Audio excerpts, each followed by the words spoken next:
Olá, pessoal. Vamos aqui para uma aula de Teoria das Estruturas 1, Método das Forças, onde vamos trabalhar com uma estrutura que tem um recalque, né?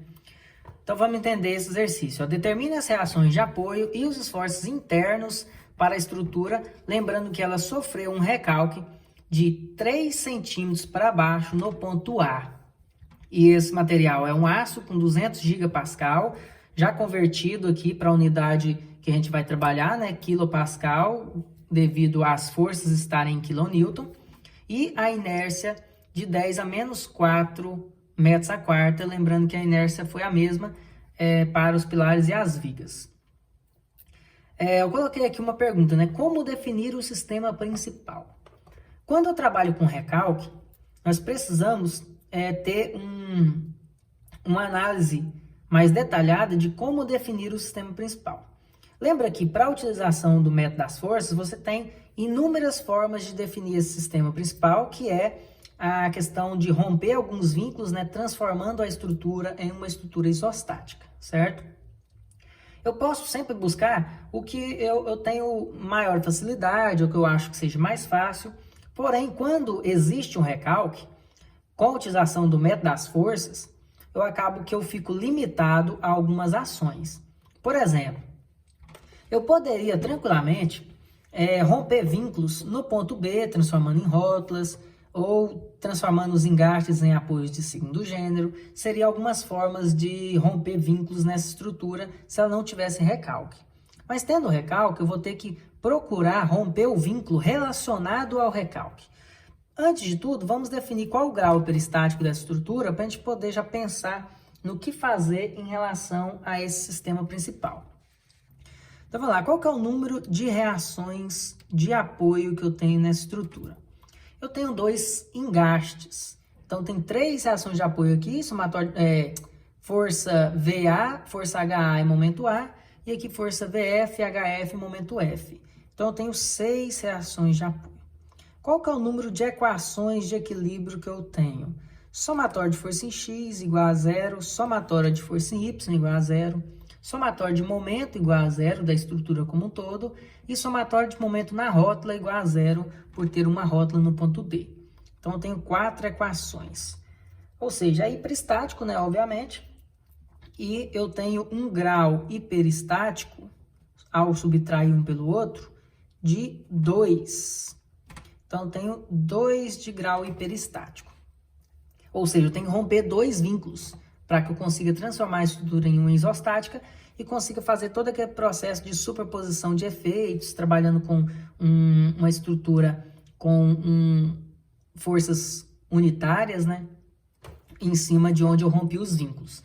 Então, aqui eu poderia romper os vínculos, como eu disse, transformar aqui em rótula e aqui transformar em apoio de segundo gênero, ou transformar esse ponto em rótula e aqui em apoio de segundo gênero, seriam alguns dos exemplos mais convencionais que eu faria, que eu acho que ficaria mais fácil, porque você colocando uma rótula aqui, você diminui os momentos atuantes nesse local, ele vai valer 0, e os diagramas vão ficar mais fáceis de se identificar, caso utilize a tabela de Kurt-Baer, ou se caso usar a expressão, também ficaria mais fácil por ser um local onde o momento seria nulo.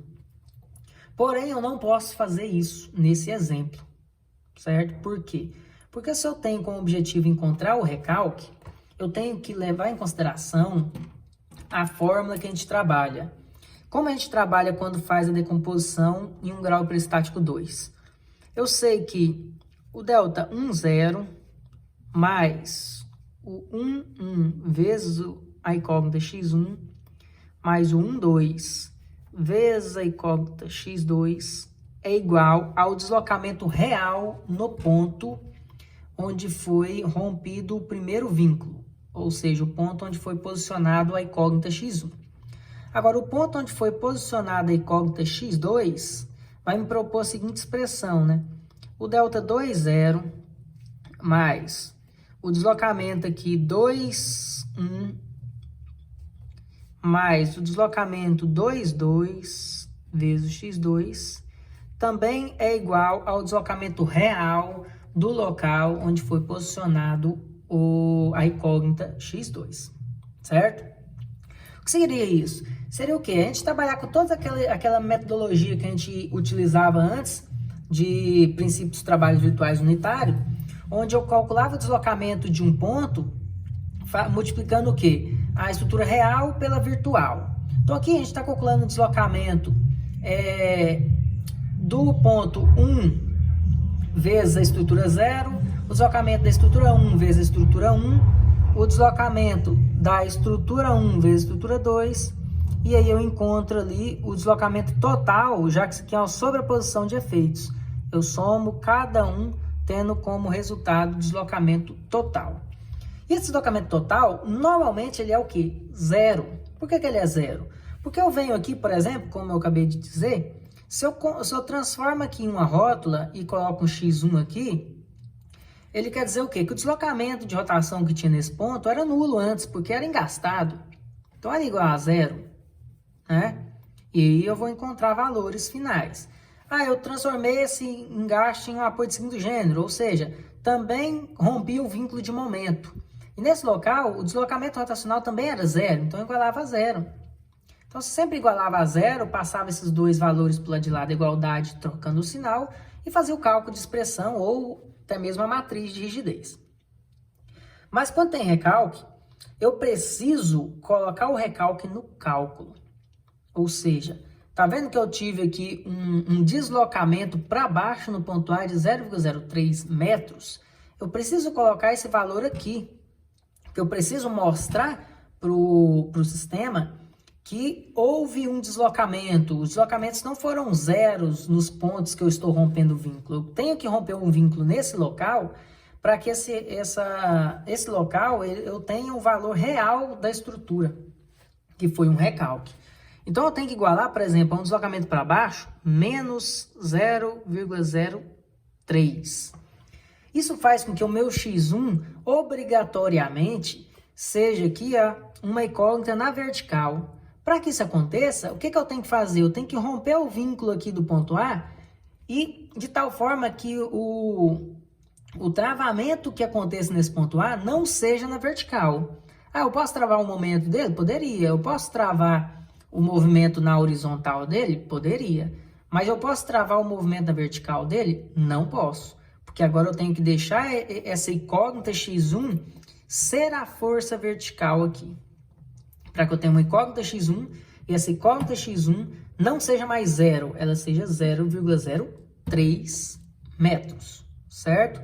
Entenderam? Então, como definir um sistema principal quando tem um recalque? É olhar o recalque e eu tenho que procurar romper o vínculo dele.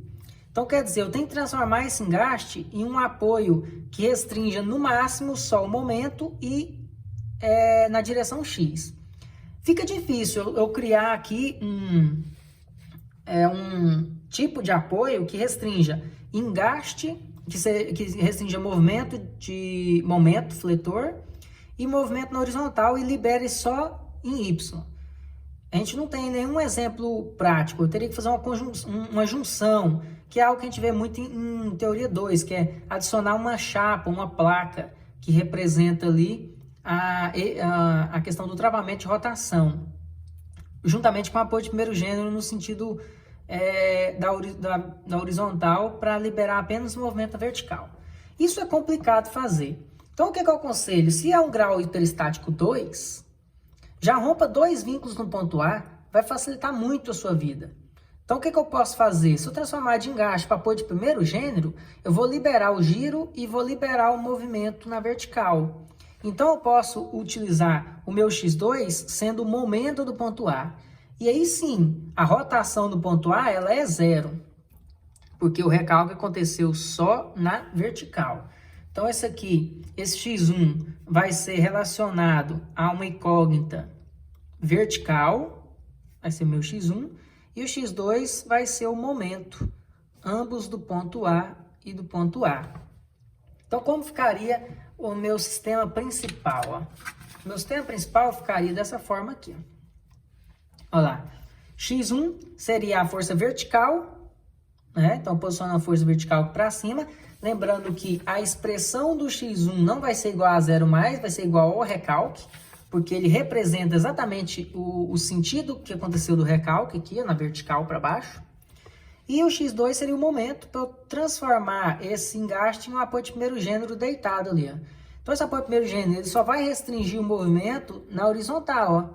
Esse apoio restringe o movimento na horizontal, né? Agora, aqui é um trilho, nesse sentido é um trilho. Então, essa peça pode tranquilamente aqui, ó, descer ou subir, né? Ela tá livre para movimentar nesse sentido, que é o que eu precisava, para que o recalque seja calculado. E tá livre a rotação também, porque eu tirei o engaste desse ponto, certo? Então, meu sistema principal é esse. Já aproveitei aqui, já fiz a decomposição dos 80 em 45 graus para 56 e 56. E aqui vai ter também uma resultante de 60 vezes 3 metros, 180. Então, temos nosso sistema principal. Lembrando que ao final do exercício, quando calcularmos o E0, o E1 e o E2, vamos ter que jogar nessa cálculo onde eu não posso esquecer esse menos 0,03, que é o recalque existente. Se eu quisesse saber qual eram os esforços antes de acontecer o recalque, que é algo muito importante, você fazer um comparativo. É simples, você vai fazer o E0, E1 e E2 sem mudar nada, tudo é igual. E o que você vai mudar então? Só aqui, ó. Se você igualar a zero, você encontra todos os resultados sem recalque. E deixar desse jeito, com menos 0,03, você vai encontrar todos os resultados com o recalque. Simples assim. Então, isso não vai interferir no decorrer das contas. Vai interferir só na hora de jogar no sistema aqui de equações ou na matriz esse valor de 0,03 ou não, certo? Então, continuando aqui, nós temos, ó, nós temos aqui agora esse sistema principal, né, a ser adotado, onde vamos fazer o E0 sem as incógnitas, né? Depois o E1 com um valor unitário x1 e o E2 com um valor unitário do x2, algo que nós já vemos fazendo ao decorrer das aulas.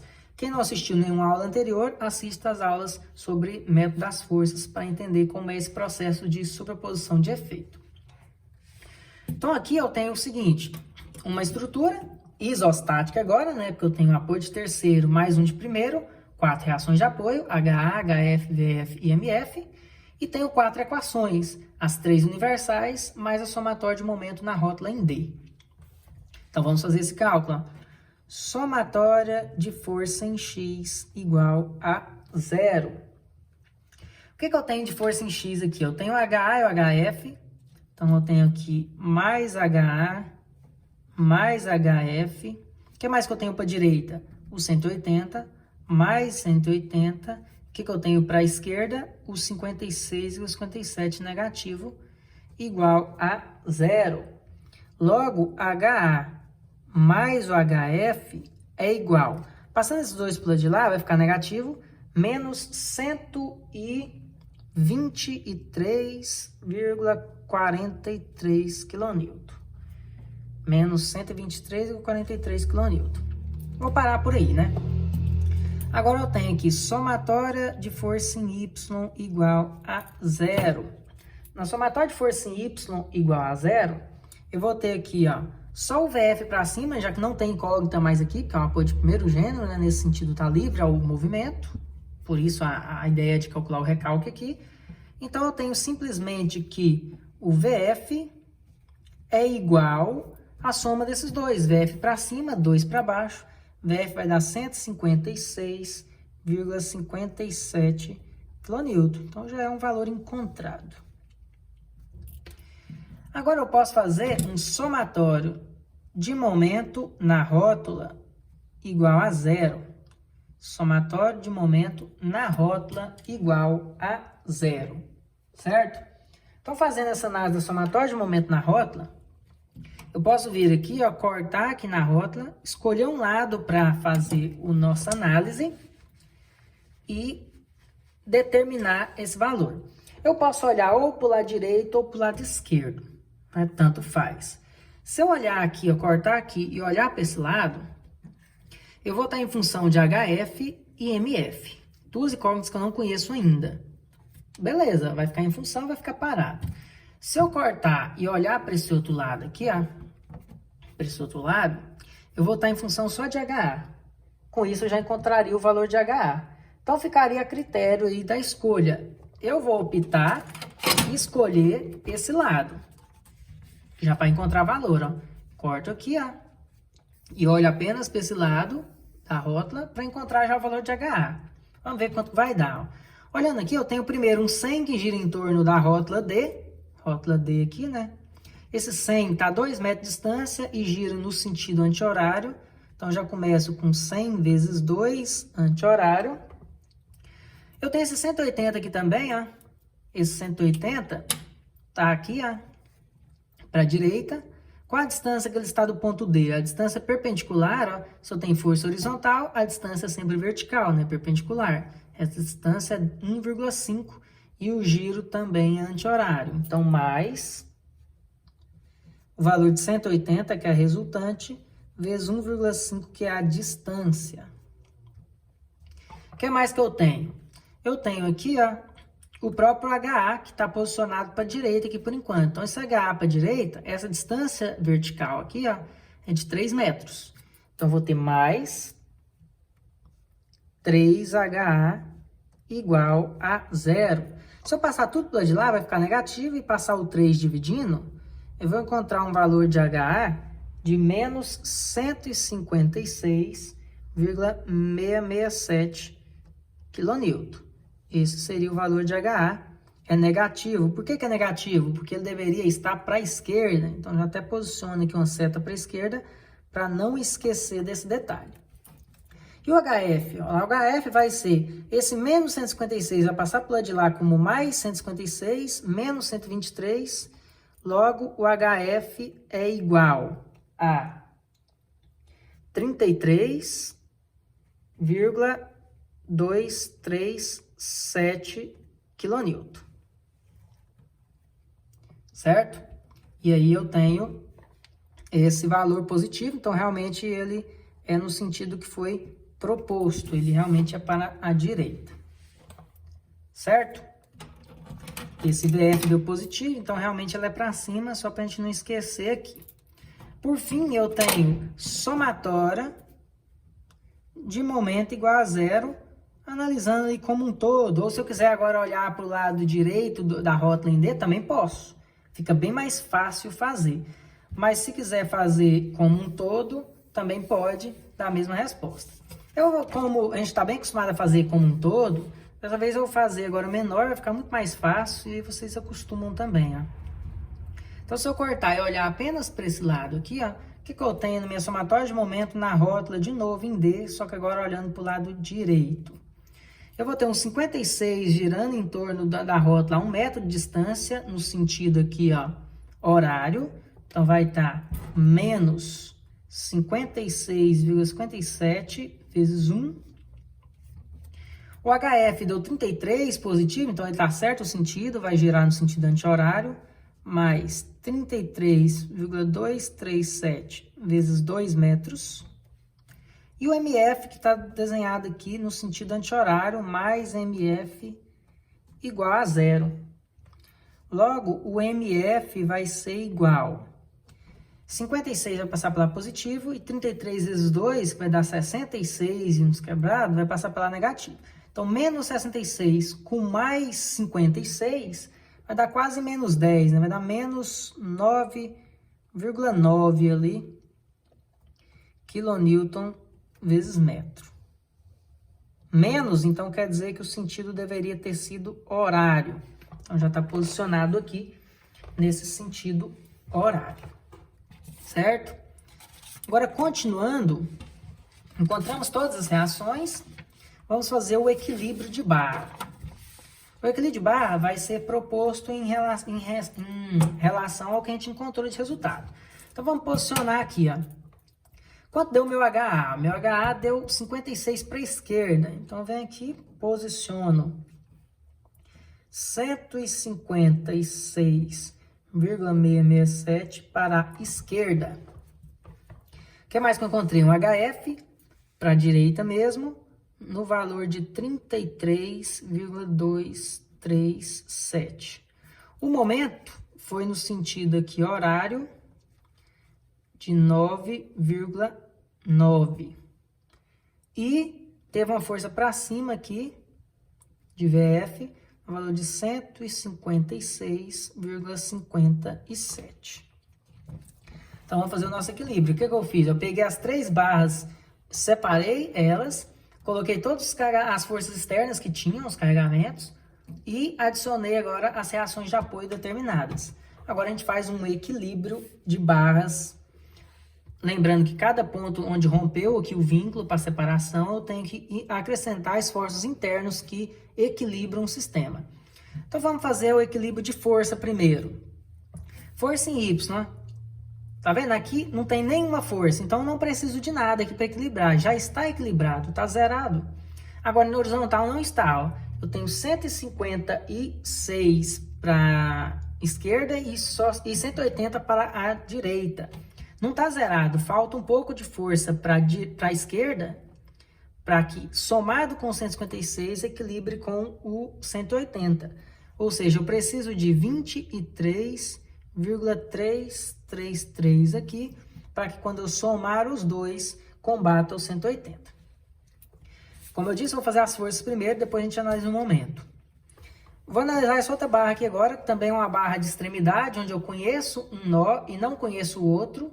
E depois eu faço a do centro, onde eu não conheço nenhum dos dois resultados, dos dois lados.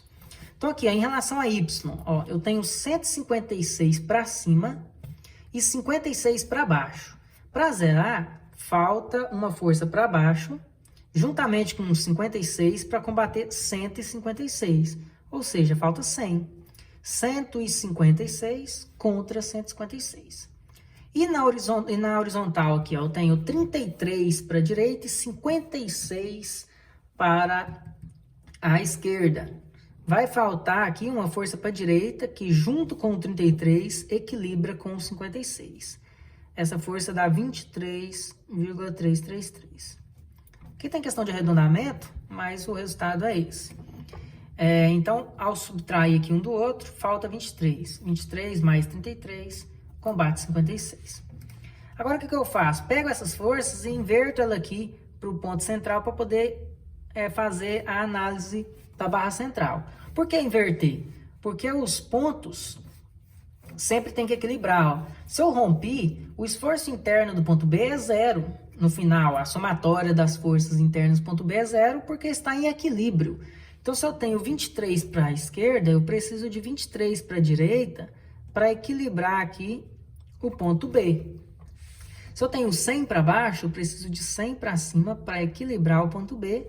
23 para a direita, eu preciso desse mesmo valor para a esquerda para equilibrar o ponto D. Agora, vamos observar forças. Tá equilibrando aqui, ó. Tá, 23 com 23, 100 com 100. Forças estão todas equilibradas. Falta a nossa análise de equilíbrio de momento, né? Determinar o momento.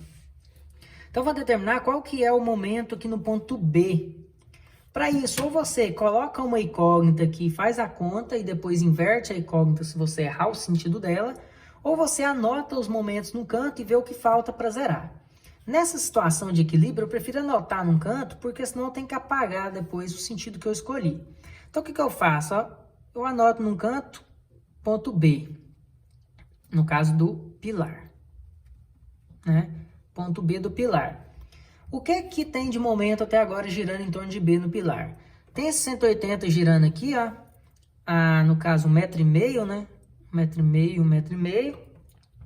Então, esse 180 vezes 1,5 está girando no sentido anti-horário. Então, anota aqui, ó, sentido anti-horário. 180 vezes 1,5 vai dar quanto? 180 dá 270, né? 270. Vamos ver. 180 vezes 1,5, 270.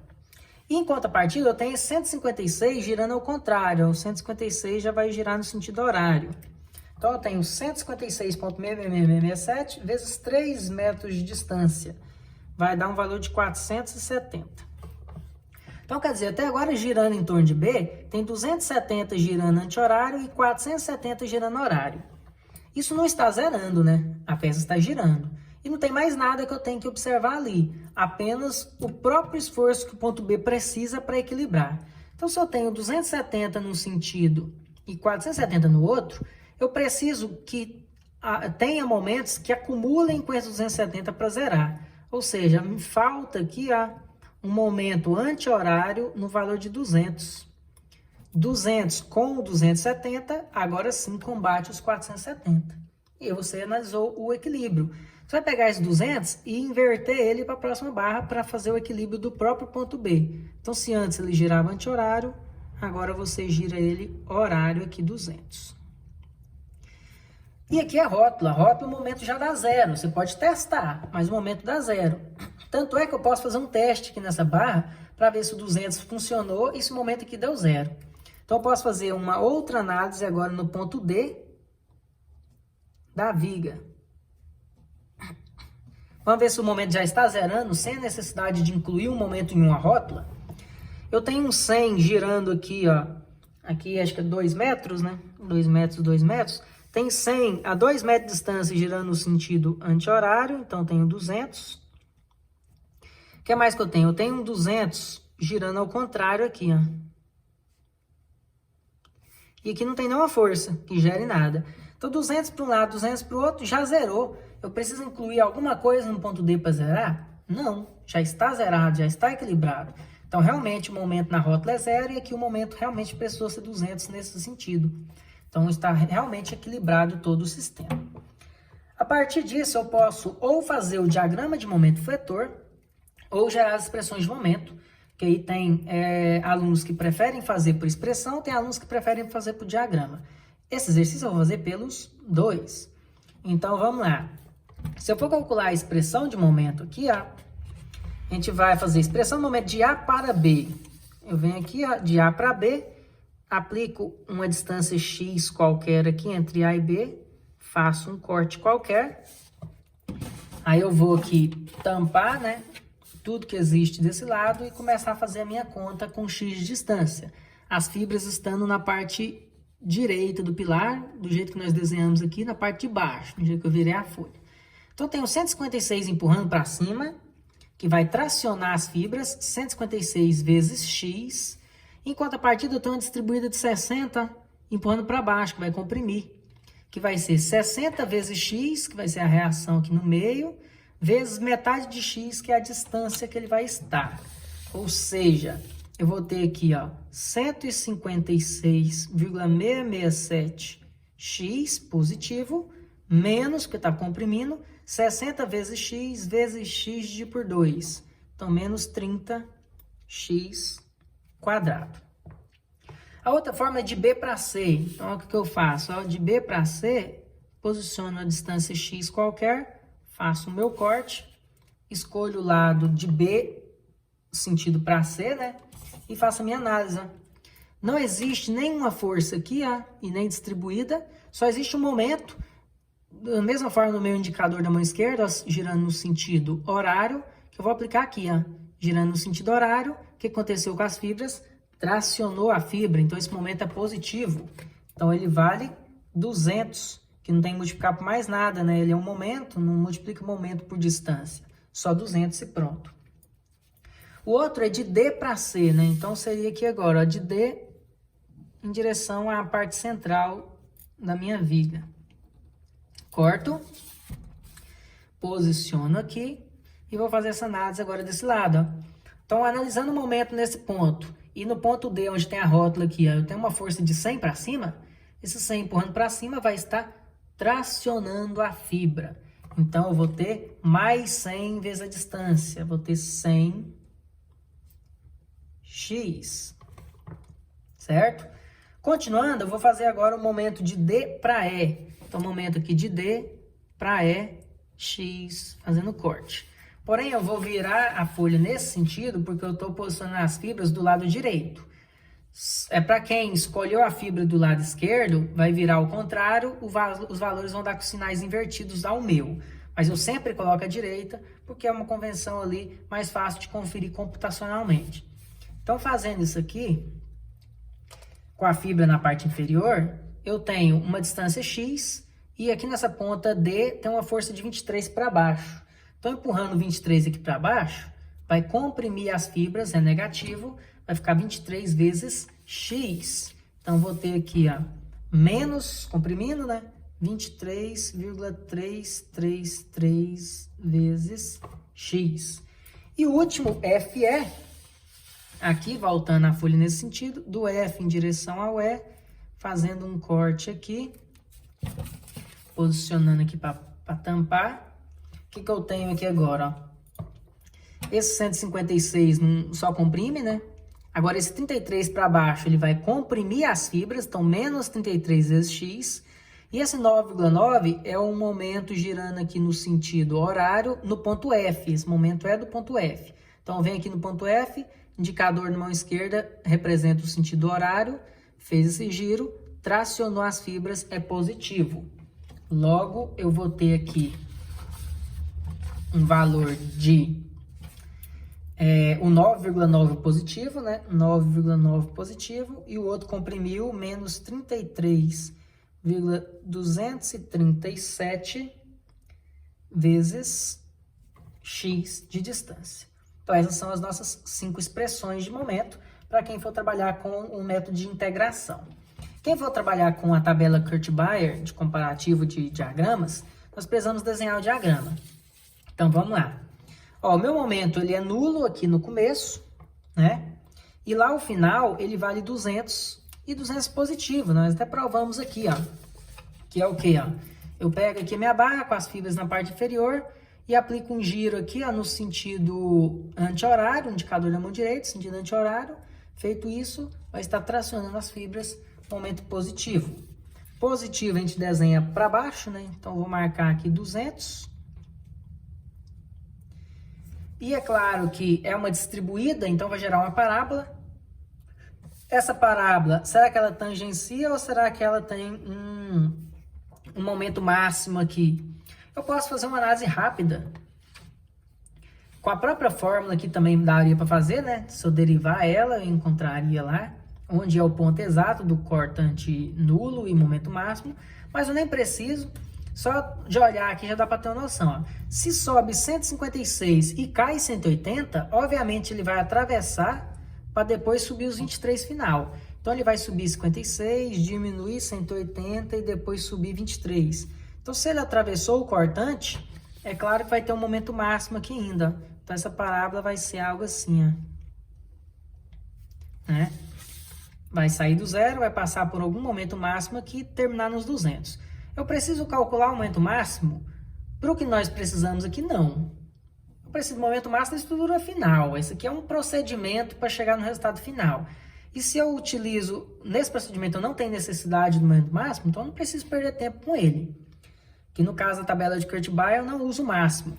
Eu vou ter que fazer uma decomposição, né, de trabalhar com um triângulo de 0 a 200 e uma parábola. No final, vou estar trabalhando depois com uma parábola, onde eu preciso saber só essa medida aqui no meio, que é QL ao quadrado sobre 8, quando eu for fazer, e o triângulo de 0 a 200 aqui, ó. Certo? Para a utilização na tabela de Kurt-Baer, eu preciso saber só disso. Eu já expliquei aqui como vai ser a decomposição dele em 2 desenhos, um triângulo e uma parábola. Mas continuando aqui o nosso exemplo, agora a viga, ela começou aqui com 200 positivo, a gente já tinha definido isso, olha lá, ó, 200 positivo, né? Começou com mais 200, mais é para baixo, então eu marco aqui 200. Eu preciso calcular o momento no centro, porque tem uma força pontual, então tem que cortar, olhar para um lado para calcular. Então se eu corto aqui no ponto C e olho para esse lado, não existe nenhuma força que aumente ou diminua esse momento. Só existe o próprio 200. Então, quer dizer, ele foi constante de 200 de fora a fora. Porque, olha lá, se eu corto e olho, não tem nenhuma força aqui para eu calcular positivamente ou negativamente. Só existe os mesmos 200 de novo. Então, o momento no ponto C ainda é 200. Ou seja, vai vir constante até na metade, valendo 200. E quanto que é o momento aqui na extremidade? Ó? 0, né? O momento aqui na extremidade é 0. Então, eu posso zerar lá. Isso eu estou fazendo as análises olhando aqui a estrutura como se eu não tivesse feito as expressões. Porque é um método ou outro. Você fazer a expressão e depois fazer o diagrama é perda de tempo. Por quê? Porque Porque senão eu poderia, já com a própria fórmula, já fazer os cálculos lá. Momento de B até C é 200 constante. A de B até C é 200 constante. Momento de D até C, de lá para cá, é 100 vezes X. 100 vezes 0 é 0. 100 vezes 2 é 200. Essa fórmula aqui, quando o X é 0, 0 e 0 aqui vai dar 0. Quando eu estou a 3 metros de distância, 156 vezes 3 menos 30 vezes 3 ao quadrado dá mais 200. Então, essas fórmulas mostravam todo o contorno do desenho. Mas eu estou tentando definir ela apenas observando aqui pelo método seção. Como se você estivesse escolhendo ou esse método ou esse método. Eu estou fazendo os dois para que vocês acostumem cada vez mais com essa ideia. Então, aqui deu totalmente positivo, um trecho retangular, um trecho triangular. Vai ser fácil de fazer a análise ali por Kurt-Baer. Um triângulo e um retângulo separadamente. Eu faço cada barra isolada. E agora esse pilar, né? Virando ele aqui assim. Eu começo com 9,9 no ponto F, positivo, né? A gente já tinha definido isso. 9,9 positivo. Que foi aqui, ó, ter feito assim, né? 9,9 positivo. O positivo fica para baixo, né? Então eu marcaria aqui 9,9 aqui, ó, 9,9. Eu tenho que calcular o momento no centro, onde tem uma força aplicada, e o momento lá na rótula é 0. Então, só preciso calcular aqui no centro. Ou seja, ou eu corto e olho para esse lado, ou eu corto e olho para esse outro lado. Prefiro olhar para esse lado que é mais simples, né? Eu tenho aqui 23,333, empurrando para baixo, comprimindo a fibra, vezes a distância. Essa barra entre o E e o D é 1 metro só. Então, empurrando aqui para baixo, 1 vezes 23, comprimindo. Então, o momento dá de menos 23. Então, o momento deu menos 23 aqui, menos 23,333. Não tem distribuída, então vou ligar uma linha reta entre o 0 e o menos 23, entre o 9 e o menos 23. Ou seja, se eu separar aqui, eu vou ter um trecho de um triângulo negativo, e esse outro trecho aqui, que vai ser um pedaço de um triângulo negativo com um pedaço positivo. Esse aqui, eu tenho que tomar cuidado, porque esse tipo de desenho para fazer na tabela Kurt-Baer é um pouco complicado. Porque é um triângulo, mas ele parte do positivo para o negativo. Então, eu teria que fazer como se fosse um triângulo aqui, ó, maior, menos um triângulo menor, para poder fazer uma diferença, certo? Quando chegar nesse momento, a gente vai fazer, para ficar mais fácil o entendimento. Então, aqui seria o nosso diagrama de momento fletor do E0. Diagrama pronto e as expressões prontas nos seus devidos limites, né? Esse primeiro é de 0 a 3, a viga ali foi dividida ao meio, então de 0 a 2 e de 0 a 2, e o pilar foi dividido ao meio de 0 a 1 e de 0 a 1. Eu vou cortar o vídeo aqui para não ficar tão extenso, então terminamos o E0. Próximas etapas do vídeo vai ser calcular o E1, o E2 e depois calcular cada um dos valores da nossa expressão final para determinar as reações de apoio. Então, valeu, pessoal.